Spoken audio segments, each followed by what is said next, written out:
Akcija pod nazivom Veliko čudovište održana je u Sarajevu. Cilj promovirati zaštitu okoline od plastičnih kesa. Zagađenje uzrokovano ovim vrećicama jedan je od najvećih ekoloških problema u svijetu. Poznato nam je da se u velikoj mjeri koriste i u Bosni i Hercegovini. Proces razlaganja plastičnih kesa u zemljištu traje oko 400 godina. Sarajlijama su darivane papirne vrećice. Prošle godine uvezeno je više od 2,2 miliona kilograma PVC kesa. Većinom završavaju pored puteva i u rijekama, a manje na deponijama. Bosna i Hercegovina, za razliku od susjednih zemalja, nema organizirane reciklaže. Zbog toga gubi milione maraka prihoda, ali i mogućnost novog zapošljavanja. Dok Srbija i Hrvatska svake godine povećavaju stepen recikliranog otpada, Bosna i Hercegovina i dalje zaostaje.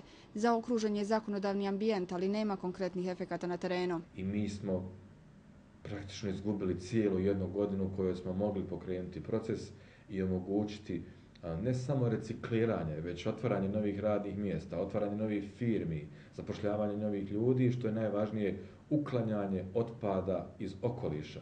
U našoj zemlji postoje dva postrojenja za recikliranje, jedno u okolini Doboja, a drugo u Hercegovini. Najveće potrebe za recikliranom kartonskom ambalažom ima samo jedna tvornica u Bosni i Hercegovini. Naše ministarstvo je izdalo negdje oko 15 dozvola za različite operatore i sakupljače otpada i uglavnom se radi o operatorima koji su zainteresirani za one vrste otpada koji imaju svoju tržišnu vrijednost.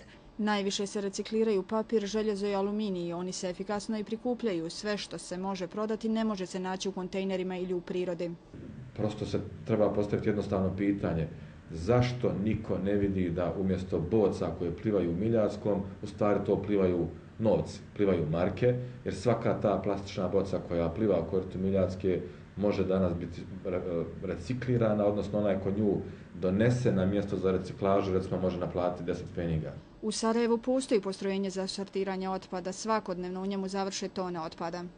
Mi kao preduzeće u uskoj saradnji sa našim resornim ministarstvom, gdje mislim da bi budžetskim sredstvima se trebalo određeni projekti u ovom segmentu značajnije podržati, kao što je to slučaj i u Zagrebu i u Ljubljani, tako da državna preduzeća u tim glavnim gradovima koji rade ove poslove, sigurno imaju veći efekat kada je u pitanju reciklaža. Država od procesa recikliranja može imati višestruke koristi, smatraju naši sagovornici. Otvorila bi se nova radna mjesta, osigurali izvori prihoda za socijalno ugrožene kategorije i stvorilo tržište od kojeg se može ostvariti zarada. Ostaje pitanje šta se čeka.